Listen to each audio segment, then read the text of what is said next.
लेकिन जब अमेरिका की धरती से ही 5 वक्त के अजान गूंजने लगे, जब अमेरिका के बड़े बड़े नास्तिकों की भीड़ में कुरान की आयतों की तिलावत होने लगे, जब अमेरिका ईसाई ही उम्मते मोहम्मदी में शुमार हो जाए, जब इस्लाम को मिटाने की कसम खाने वाले ही इस्लाम के मुहाफिज बन जाएं, जब कुरान की बेहुरमती करने वाले ही कुरान के पैरोकार बन जाएं, तो नफरत और दौलत के ढेर पर सवार दुनिया के सबसे ताकतवर देश के लिए इससे बड़ी शर्म की बात क्या हो सकती है।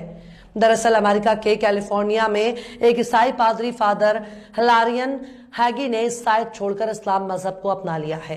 फादर हिलारियन हैगी, अमेरिका वाले आखिर कुरान को कैसे समझते हैं? अमेरिका वाले आखिर कुरान के रास्ते पर कैसे चलते हैं? उनकी केवल एक ही वजह है और वो है कुरान का ट्रांसलेशन। कुरान को अरबी से अंग्रेजी में ट्रांसलेशन के जरिए समझकर सारे अंग्रेज कुरान को अपनी जबान में समझ लेते हैं। यहाँ वाले तो पूरी जिंदगी अपनी जिहालत की वजह से जूते चप्पल खाता रहता है।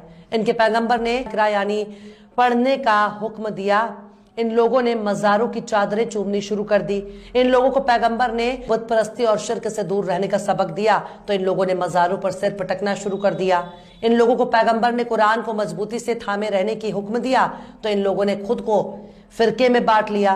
पैगंबर ने अहले बैत के रास्ते पर चलने का हुक्म दिया, तो इन लोगों ने अहले बैत से ही दुश्मनी मोल ले ली और गुमराही के रास्ते को चुन लिया।